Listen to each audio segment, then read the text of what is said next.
Anthony, and I'm on staff at the Center for Peace and Justice, and I am filling in for our dear sick director, Dr. Catherine Geddick-Soltis. So she were here, she extends her sympathies, and I'm to fill in for her. But on behalf of the Center, we want to welcome you all. This is our annual Oscar Romero lecture. And if you know anything about Oscar Romero, he was one who truly dedicated himself to working with those who were denied the dignity and resources we all should have in life. And we bring in speakers that really embody the spirit of his work. And we have an absolutely wonderful speaker, as you may have gathered already tonight. Before that, however, we have a little other business. Dr. Jenny Kisko will be introducing our keynote speaker. But we also want to take this opportunity to recognize a student who is receiving our Catherine of Siena Research Award. You know, the Center for Peace and Justice is an academic program. We have an incredible array of courses, and many people sort of write phenomenal research papers. Well, we solicited papers, and the winner of this year's Catherine of Siena Award is our very own Kevin Gallagher right here.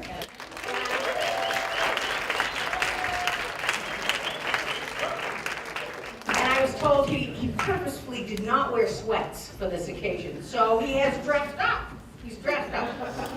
The name of his paper was Ethnicity and the State: Philosophies of Memory Preservation in Rwanda. Now, I read that paper and was absolutely blown away. It was a stunning, stunning piece of research. The critical analysis was really exemplary. So we want to congratulate Kevin.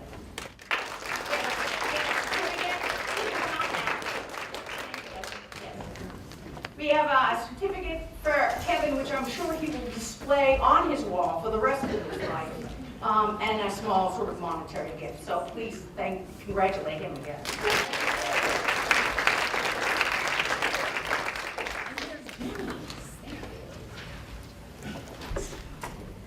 Take the money from.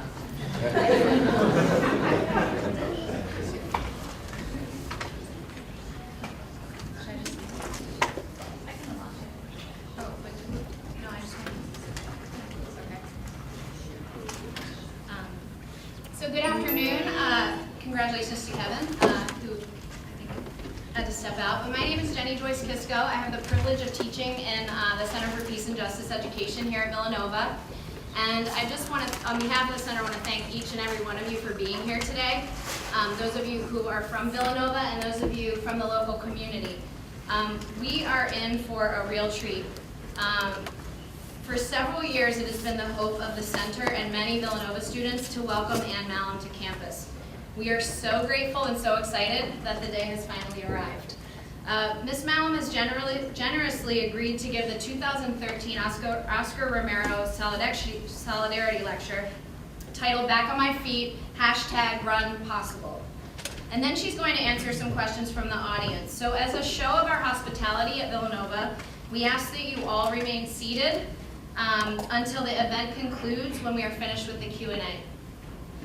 Anne M. Mahlum is the founder and CEO of Back on My Feet, a nonprofit organization dedicated to creating independence and self-sufficiency within the homeless and other undeserved populations by first engaging them in running as a means to build self-confidence, strength, and self-esteem.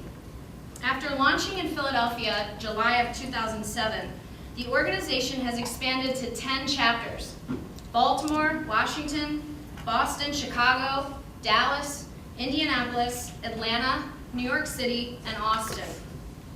Anne is responsible for the vision, strategy, and national fundraising efforts for Back on My Feet as it expands across the country.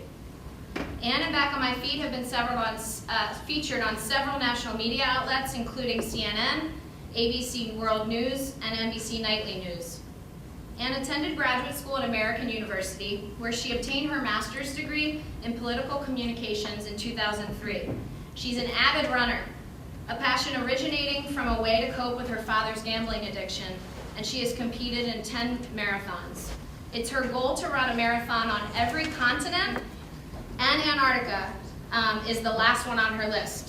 She's originally from Bismarck, North Dakota, and currently resides in New York City. When I began teaching at Villanova in 2008, I kept hearing about this new opportunity to run downtown with people experiencing homelessness. And as I found out more about Back on My Feet, I believed it to be a really excellent model of a holistic and communal approach to homelessness, which was the topic of my own academic research and personal interest. So I began making connections with Back on My Feet, and eventually I started bringing residential members to my class, which is a peace and justice course on homelessness called Homeless Chic, which some of you have taken. And I really thought that students would relate to the meshing of athletics and social justice.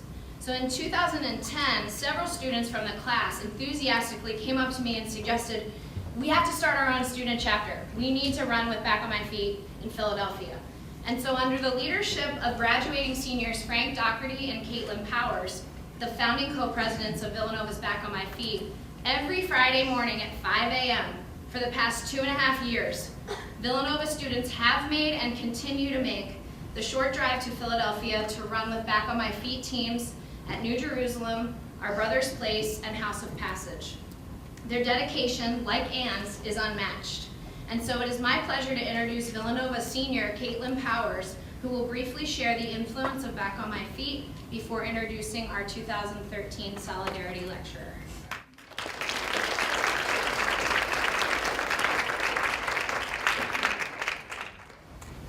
Hi, as Dr. Kisko said, I'm Caitlin Powers, and I'm the student founder of the Back on My Feet student chapter here at Villanova. And I share this title with Frank Doherty, right here.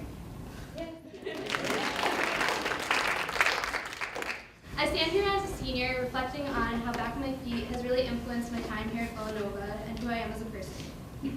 I got involved with Back on My Feet as a sophomore, and it was probably the simplest, most important decisions I've ever made. Frank turned to me one day and said, "Hey, you're a runner, you do service, how would you like to get involved with this group? They run in Philly." And so we did. Let me tell you a little bit about how our typical Friday morning at Back on My Feet goes. At 5 a.m., a group of us meet on campus. We hop into 2 different vans, and we go to 2 different sites in Philadelphia. No matter how difficult it is to get out of bed at 4:30 a.m., the second we get out of the vans and greet our teams, the energy is contagious. We greet our teams with hugs, and sometimes even share a secret handshake or a new favorite dance. The team comprised of students, recovering addicts, professionals, some just down on their luck, artists, retired people, people experiencing homelessness, moms, dads, sons, daughters, but all runners, gather in a huddle and we say the Serenity Prayer and then our team cheer. And after that, off we go. We run somewhere between 1 and 3 miles, some walk, some jog. But along the way we have a conversation, we'll cheer on other runners, and we'll drop back if someone's having a rough day. No one ever runs alone at Back on My Feet, and I think that really speaks to what Back on My Feet is about. It's a running organization, but it's mostly about the relationships. My favorite part of the morning is that no one leaves until every runner is in. So that last runner gets a cheering squad that rivals that of marathon finish lines. It's incredible. And if you would like to join our student group, the tables outside that are selling t-shirts, at the end you can sign up there. I'd like to share a lasting memory of Back on My Feet, something I'll always carry with me. Last May, I ran the Broad Street Run with Sherry and Linda, 2 women who were experiencing homelessness who were on my Back on My Feet team. Running Broad Street was a goal that these women had had for a long time. Although before Broad Street, neither of them had run a race that was longer than 5 miles, but they both were absolutely determined to run all 10 miles of Broad Street. The 3 of us stuck together for those 10 long miles, and although it wasn't easy, we had a blast. The huge lesson I learned from this experience was that no matter how much I cheered for Sherry and Linda, I told them jokes, I told them stories, I even sang and danced along the way, but I could not carry them across that finish line. They did that completely themselves.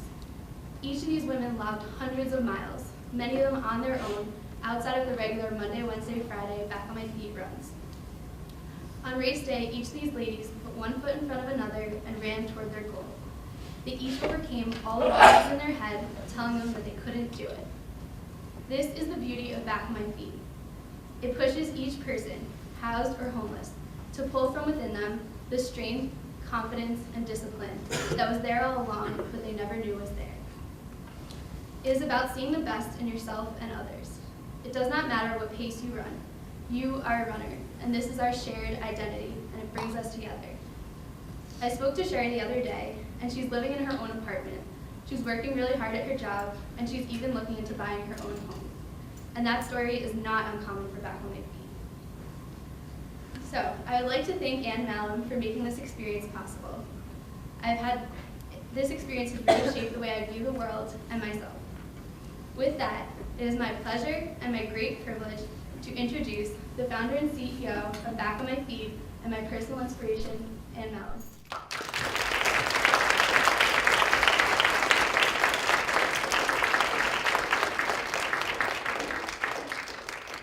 I don't need to say anything. I can just go home now.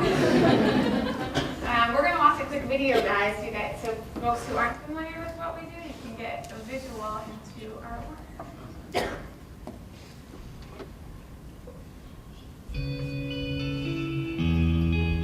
Life really didn't really mean nothing. Like, no one really cared. I lost everything I owned, and spiritually I was dead. I had got to a point where I was just daring people to kill me. There was no hope. It's beyond anything a lot of people can imagine.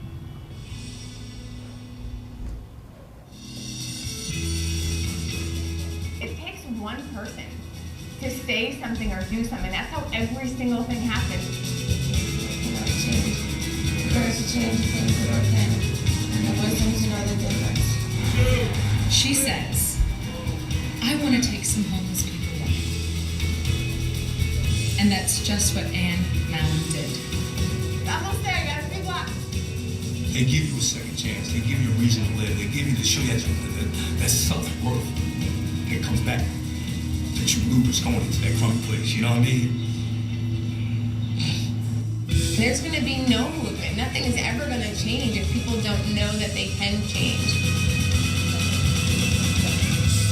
Maybe it could be a catalyst in a way people to really start changing their lives, but first focusing on their emotional well-being, and then you go to job training, and then you go to employment, and then you go to housing. They kept running toward a new job.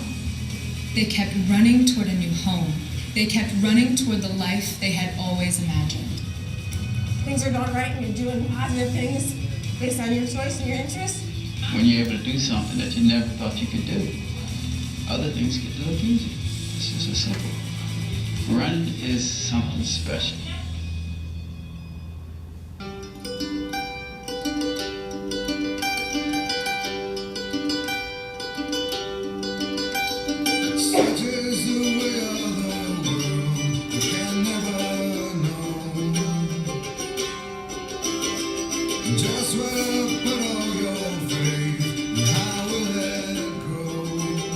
We're all the same. We are all looking to be valued, to be loved, to be cared for, and these guys don't feel that. And how are we ever going to expect them to actually get out of this state of homelessness if they don't feel that?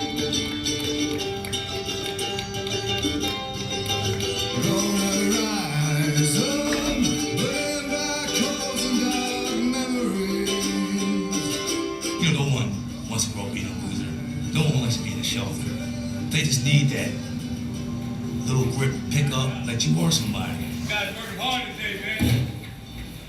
And you start to see that light at the end of the tunnel, and slowly it becomes bigger and bigger.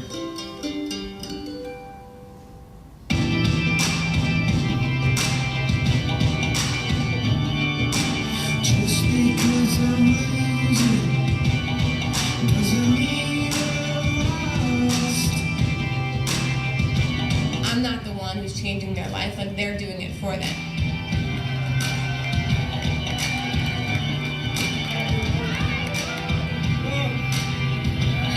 All of a sudden, I just want to live. I just want to live, man. She's like a little angel, a savior, you know, that walked into a place of hopelessness and pulled out winners, man. True winners.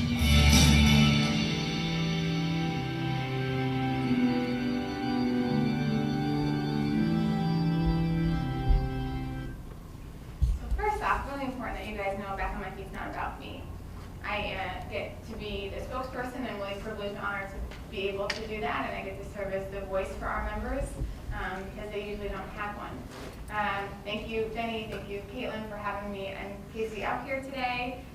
Appreciate you guys all taking time to know a little bit more about what we do and what this is all about.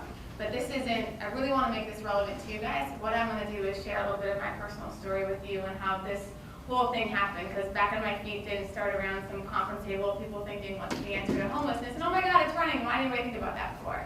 You know, it comes from a really personal place for me, and my journey along the way of figuring out my own challenges and my own shit. Sorry, I'm going to swear maybe just once or twice. Hope everybody's okay with that. But I grew up in Bismarck, North Dakota, and it's really easy being a kid in North Dakota.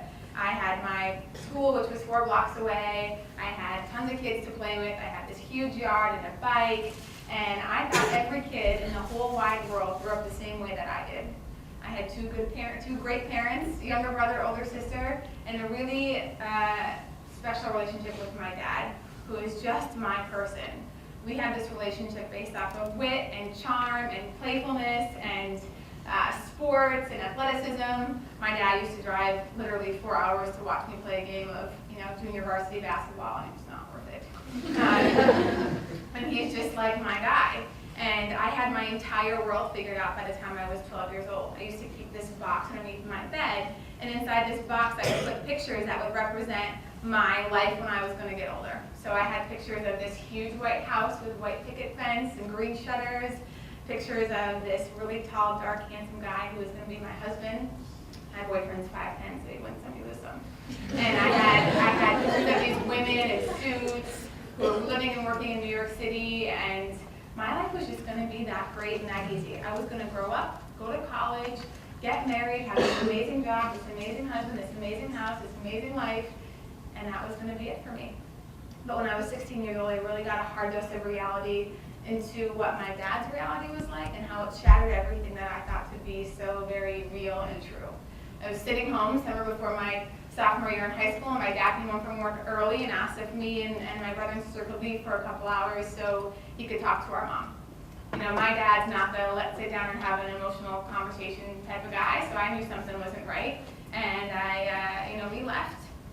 I was the first one to come back. My mom wasn't there. My dad was upstairs looking somber, nothing like this superhero that I knew so well, very unsure of himself, and of course I sit down and ask him, what's going on, and that's the day I learned my dad had a pretty bad gambling problem, and we had absolutely zero idea. My dad was very good at hiding this addiction. Addiction's usually a very deep, secret disease that sort of thrives off of darkness. So for those past couple of years, my dad did a really good job of lying where he was and not being truthful about his activities. And unfortunately, that was not my dad's first introduction with addiction. He went through drug and alcohol recovery when I was a kid. I have never seen my dad drink or do drugs. I've never even seen him be tempted by those activities before. But for those 5 years, my mom did, and she dealt with the receiving end of addiction, which usually includes lying, cheating, deception, and irresponsibility. Words that I would never use to describe my father. But those emotions and that reality was all too familiar to my mom. And that day, she kicked my dad out of the house. Some 16-year-old kid who loves her dad more than life and thinks her parents have this marriage. It was kind of like my picture of what marriage was supposed to look like. And then one day, it doesn't exist anymore. I didn't understand. I was really pissed off. Here's my dad, my broken dad, and my mom doesn't want to help him. If we're not going to help him, how's he going to get help? Where's he going to go? What's he going to do? I was so angry. I can remember the emotions that I felt. So I spent the next 3 years of my teenage career resenting my mother, not talking to her. If your parents think you guys were bad at 16, they should have had me. I did not want anything to do with my mom at all. I would not go home if she was home, anything I could possibly do to avoid her. And I also spent those years trying to fix my dad. I didn't understand addiction. I didn't understand why my dad just couldn't stop going to the casino and gambling, and he had a really difficult time trying to recover with those activities. He continued to be in a place of deception, of lying where he was, and it was really difficult for me to love my dad at that time because I felt like he was personally choosing this lifestyle, over us being a family, and that's difficult to swallow. And so that's the time in my life when I found running. I had so much much negative emotional energy in my body that I needed something to do with it, so I began to run.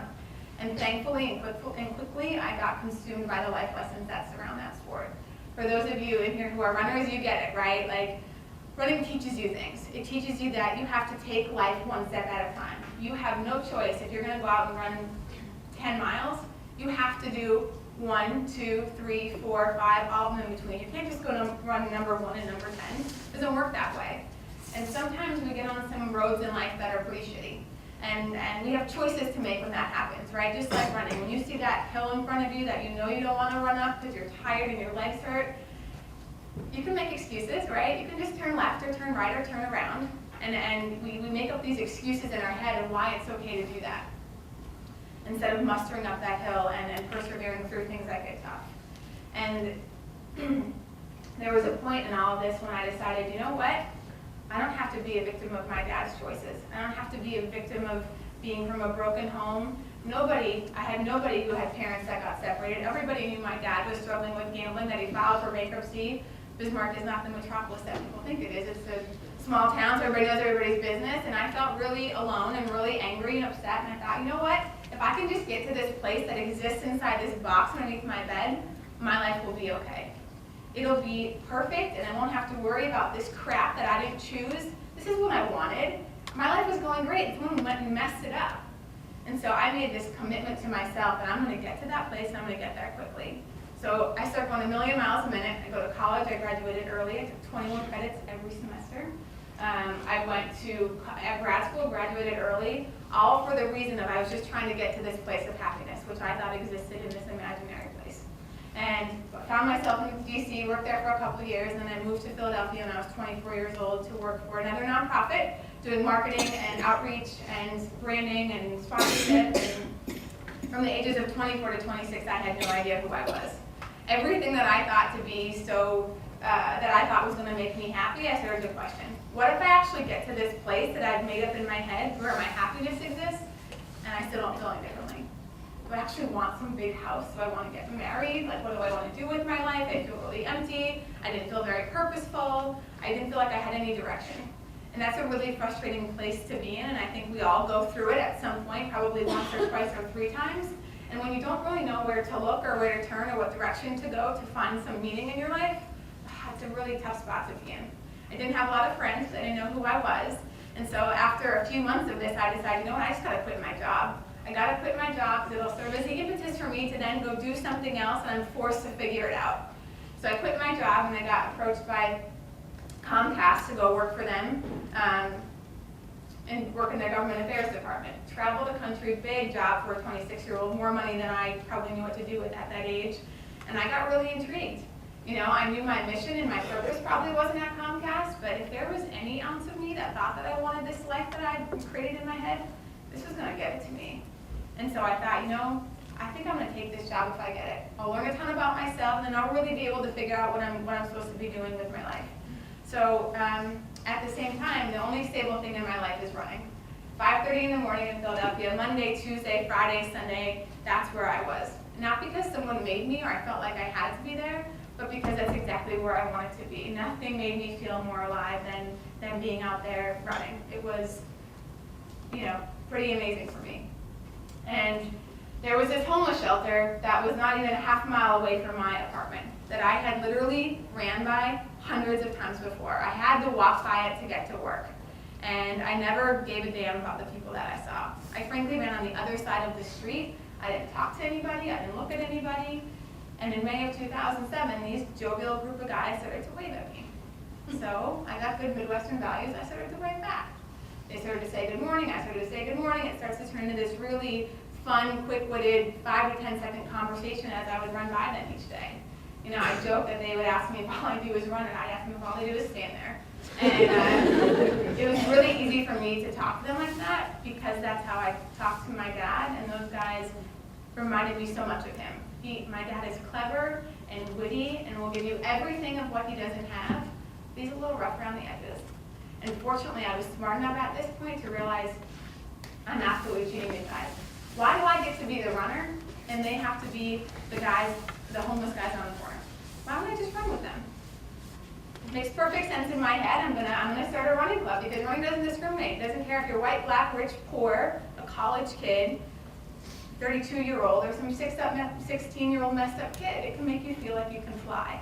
And it helped me discover all the things that I really love about myself. So I call up the shelter and I talk to the director and I tell him I'd like to start this running club. And he tries to think of the nicest way to tell me that homeless people don't run.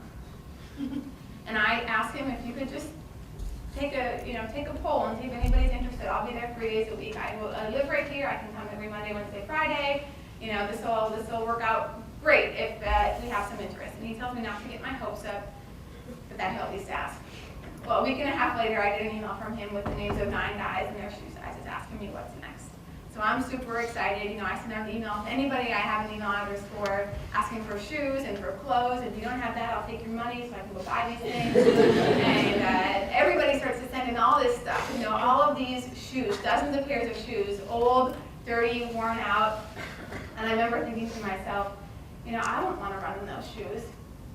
What kind of message am I going to send to these guys if I tell them that they have to because they're homeless, that should be good enough for them? Everybody was going to get a new pair of shoes. And everybody's going to get new shirts and new socks and new shorts to be able to start their running career off right. And around this same time, before I go up to the shelter to introduce myself, I get this call from Comcast with this ridiculous job opportunity. Stock benefits, great salary, travel, manicures and pedicures, seriously ridiculous. And I took the job, and I asked for 5 weeks if I could just get this running club idea stabilized, that it would work without me when I wasn't going to be able to be around so much. And they said yes. So I go up to the shelter. It was a chapel, Sunday Breakfast Rescue Mission, which is on the corner of 13th and Vine in Philly. And I walk in there. These guys have no idea that there is some young blonde girl coming in to run with them.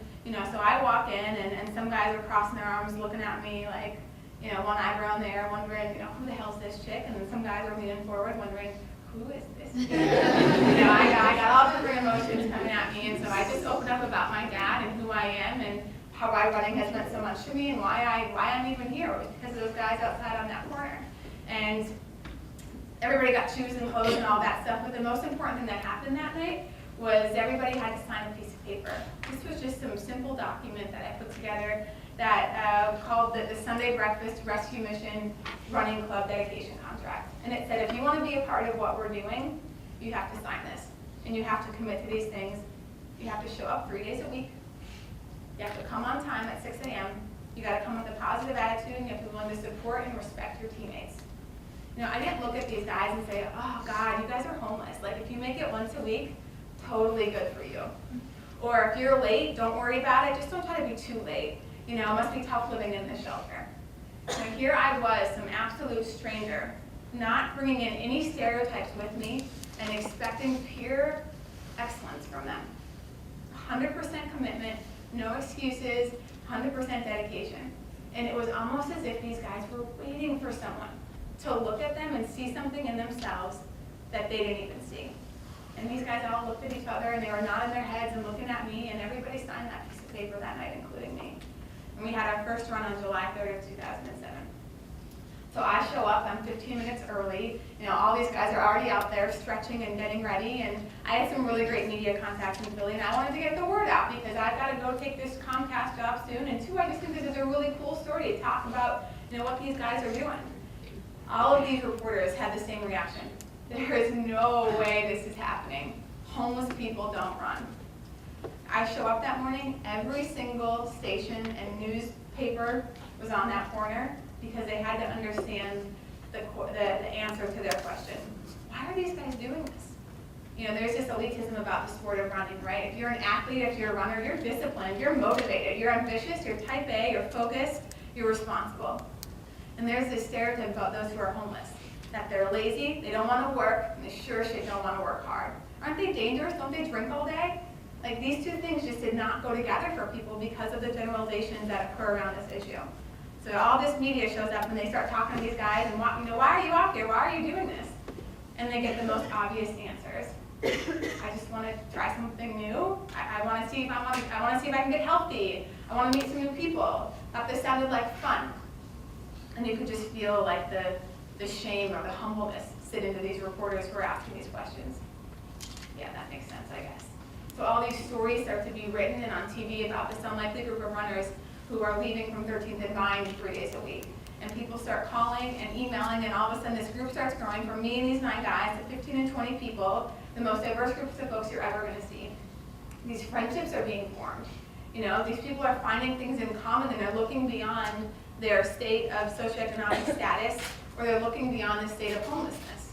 All of a sudden it's not like, oh, somebody who's homeless, I don't have anything in common with that person. How is there any relevancy between me and that person? They're homeless. But they were finding out that they had sports in common, movies in common, same challenges about life and struggles and wanting to find meaning and purpose and stuff that's hard for us. And they were just starting to talk about this stuff and these friendships. I mean, it was a really beautiful thing to watch. Over those next couple of weeks, 2 observations happened that helped realize this could be so much more than a running club. The first one was that these guys were showing up, and they were there every single day, and they were on time. They weren't there because I was forcing them to be there. I had nothing to threaten them with. What was I going to do? Take away their food? Take away their shelter? I wasn't giving them those things. They were there because they wanted to be there. I'm a big believer in voluntary behavior. I think it speaks volumes to character and to actually what's possible. And the second one was I would track these guys as miles on a poster board. Their names on the left and the numbers at the top to represent the miles that we ran, and it was cumulative from the days before. And I would take a marker next to each of these guys' names, whether it was Mike or Craig or Joe, and they would just hover behind my shoulders to watch me give them credit for the work that they did. And that's when I realized that everybody in this room, everybody that's part of the Back of My Feet program, is entirely the same. We all want the same thing. We are all searching desperately for the same thing. We want to be noticed. We want to be appreciated. We want to be valued, cared for, loved, and cheered for. Think about your relationships, or think about your school setting with your teachers. It feels really good when someone acknowledges you and says you did a really nice job, or you get an A on something. Think about your friends who are supporting you and rooting for you, or your family members who tell you you're doing a great job and they love you.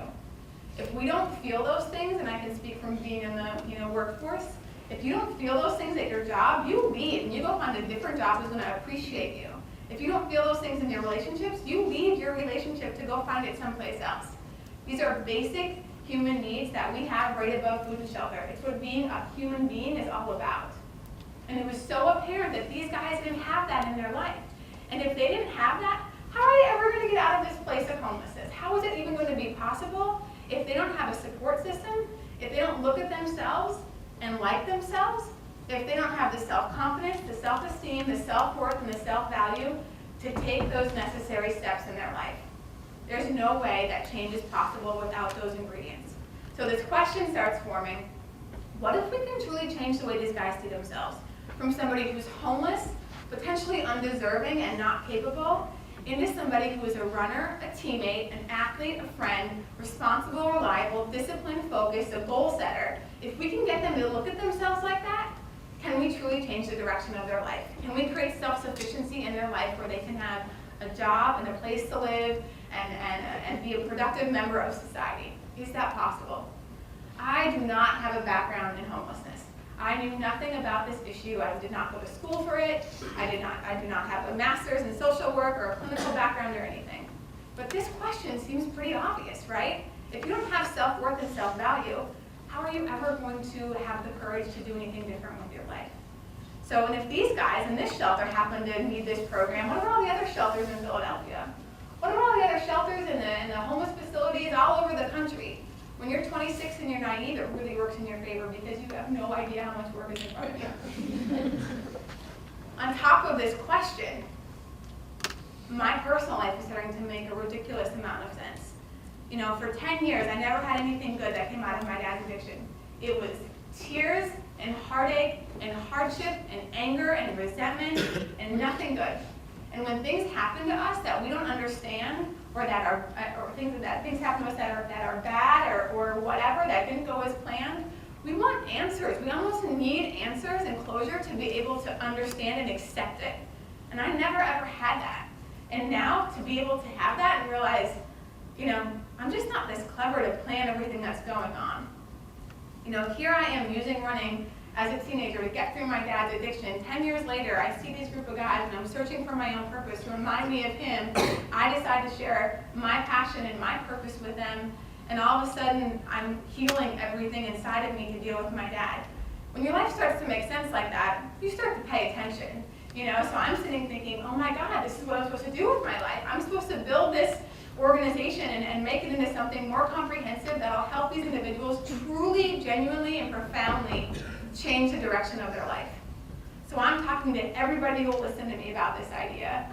Everybody thinks I'm nuts. Everybody thinks I'm crazy for even thinking that I'm going to walk away from this amazing opportunity at Comcast and try to make this something more than I've already done.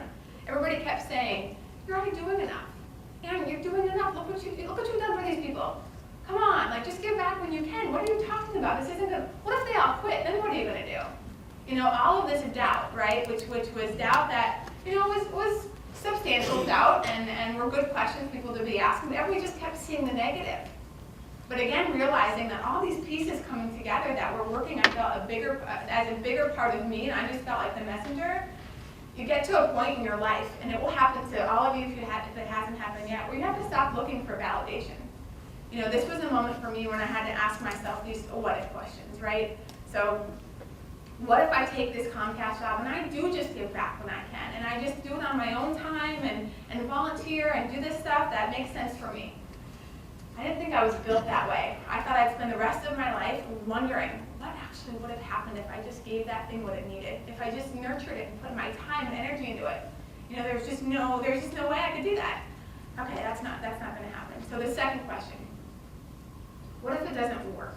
What if I give it everything in my bones, everything inside of me, and everybody quits? Now I'm left with no job and a bruised ego. Then what do? I thought I could pick myself back up and I would find some different job and I think I'd be okay.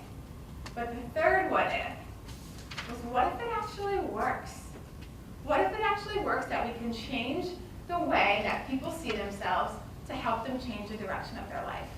And that question is just too profound, you know. It already was sitting inside me. I felt like I was in love, and when you're in love, you just don't see straight, and you just commit to things. And I thought, this is what I'm going to do. So I called Comcast, and I thanked them for the weeks to figure out my life and be able to get this thing going. And I've spent the past 5 years surrounding myself with people who are smarter than me, and we have been building and growing and learning and listening and screwing up so much and fixing those mistakes, and we screw up some more and we fix those mistakes, because that's part of the process, right? That's what life's all about. You have to be willing to screw up a little bit and be willing to take those lessons in and say, okay, I'm not going to do that again. But it's okay to make additional mistakes. That's how things build and that's how things grow. We've grown a ton. As you heard from Jenny, we are now in 10 different markets. There is 47 full-time staff at Back on My Feet all around the country. We have a $6.5 million operating budget. We have thousands of volunteers. We have hundreds of members. We've helped close to 800 people find self-sufficiency in this organization by finding self-worth and self-value first. We have amazing partnerships at Marriott and AT&T, security companies, parking companies, relationships we've built with the community so that they can hire our members once they're ready for employment. That's what this organization is all about. We're not trying to build a running community within a homeless community. We're trying to use running within the homeless community to build self-sufficiency. So if anybody, of course, wants to get involved, you heard from Frank and Caitlin how you guys can do that on Friday morning.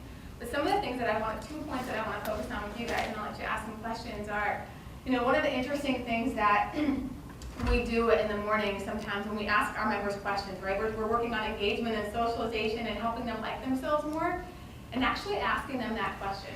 When we're all sitting there and saying, okay, guys, what's one thing that you like about yourself? And it's like crickets. And over time of doing some of these speaking engagements and talking with my staff, interacting with the community, I have realized that it's not just the homeless who doesn't ask themselves that question. We all in this room focus on the things that we need to improve on, things that we're not good at, things we need to fix about ourselves, and how easy it is for us to talk about those things. And we can list all day long that, I don't like my hips, I don't like that I do this, I don't like this about myself, I wish I would be better at this. And it's so difficult for us to say, you know what? I really like that I'm ambitious. I really like that I'm honest to a fault. I really like that I'm scrappy, that I will figure it out. And so I would like 3 people in this room to stand up and tell me one thing that you like about yourself. Without hesitation. I don't want to hear, well, I think I like this. I want someone to say with such conviction in their voice something that they like about themselves. And if I don't get 3 people, we're not going anywhere. You guys heard Jenny, no one can leave until this is over. So, and it can't be Jenny, it can't be the adult, it has to be a student. There you go. I like that I learned to be patient. I wasn't patient growing up, now I learned like waiting for something. It's like, Is that why you're the first one to get up and say? No, I'm just kidding. I like being patient. Thank you. I like that I'm willing to speak my mind. Thank you. You might do more than 3. Yeah. Come on, you guys. You don't know what you like about yourself. How is somebody else supposed to know what they like about you? I'm goofy, and so I like that. I'm going for 10 now since everybody's being so shy. Let's go. Someone stand up. You guys are going out to the career course. I'm serious. If you can't say the things that you're good at, no one else is going to see them in you. See them in your face, right? To be vulnerable. That's a good one. That's hard to do. I like my enthusiasm. Oh, hello. That's 5, guys. This shouldn't be so hard. I like my intelligence. I like that I'm emotional. Okay. 3 more. I like that I'm going to be successful.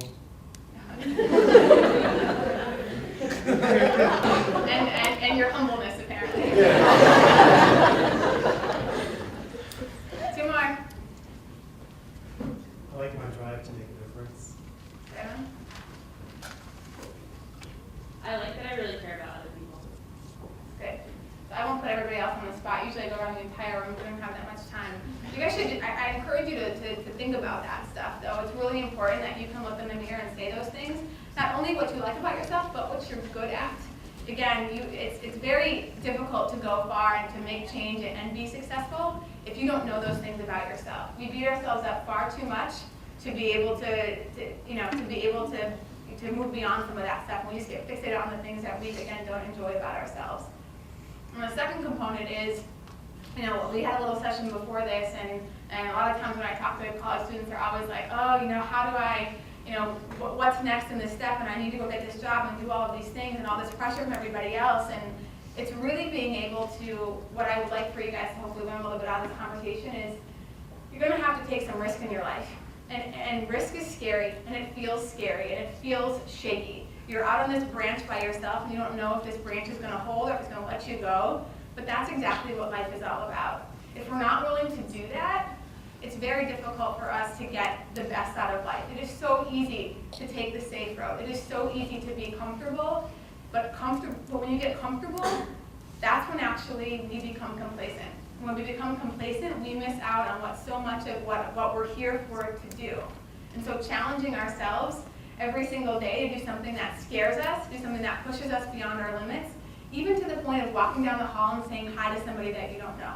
Think about all the simple, easy things that we just don't do because they're out of our comfort zone. And once we stay too much in our comfort zone, it's like the comparison that you guys make when you're dating, like, oh, if you're in the friend zone too long, you're always in the friend zone. It's kind of the same thing. If you keep doing it and you do not push yourself to grow further, it becomes that much harder when you get older. And so encouraging yourself, and you owe it to your friends to push them. If they have an idea that sounds crazy, if it's not crazy, it's probably not going to work. All ideas are crazy in the beginning. I mean, all the companies, all the nonprofits, all the movements, it all was crazy at some point until someone did it and got some traction with it. And then lastly, and then I swear I'll shut up, is this concept I've been thinking of a lot that's relevant to that. I recently did a TED Talk, which I enjoyed being able to do. And there was this notion about our identities, and how we look at ourselves and how our current sense of self can actually rob us from the people that we're supposed to be, our hopes and our dreams. And if you think about all the things, how many people say to themselves, oh, I should be doing that. I should be going to yoga, I should study more, I should be a better person, I should be volunteering. We do all of these things and we end up shitting all over ourselves. And it's really messy. And it almost makes us feel better when we say those things, right? Because we know we're supposed to be doing them, and it's almost like we're holding it out there like, oh yeah, if I did that, I know that I would be happy. Or we don't do them because we're afraid that if I do them, maybe it's not gonna have the same emotion that I was hoping for. So you know what, I'm just not gonna do it. And so that's another homework assignment. I really didn't think you were gonna get that in here, but one of those things that you've been saying forever that you should be doing, just do it. What's gonna happen? What's the worst that's gonna happen by doing it? At least then you get to know whether you liked it, what the experience was, and it serves as a platform for you to continue to do those things. So those are my 3 little lessons at the end to build off of this story. So I just want to pause and let you guys ask questions because this is your time and this is about what you guys want. And so does anybody have questions? Yes, sir. You talked about the stereotypes that surround homelessness. I was just wondering, I was curious, what do you think we can do as a country to change those stereotypes? Yeah, that's a great question, and it's really simple things, right? So we talked a lot about language in the last session. You know, you could kind of hear maybe the inflection in my voice when I was saying about the media, and they're like, homeless people, right? I hate that term. That's the worst term ever because you're defining somebody by that state and they're in. It's like saying, you know, black person, white person. You're not defined by those things. And if we're doing that to those individuals, we are condemning them and we're putting all the stereotypes that come along with them. So when you talk about somebody who's going through homelessness, say it as an experience. That person's experiencing homelessness. It doesn't define who they are. Additional things you can do, you can get involved with Back on My Feet. But you can also, you know, when you're walking down the street and you see somebody who's homeless or whatever, don't not look at them. Say good morning to them. Ask how they are. Talk to them. Smile at them. You know, get involved from that perspective of just your everyday life. You can get involved by going down to one of the facilities, mentoring, volunteering. But I think so much about this perception is what Back on My Feet's trying to do. We're trying to educate people about homelessness by not preaching at you and shaking our fists at you and saying, oh, you don't know. Shame on you for thinking like this. We're trying to story tell to you. We're trying to show you videos like that so you can see Kenny.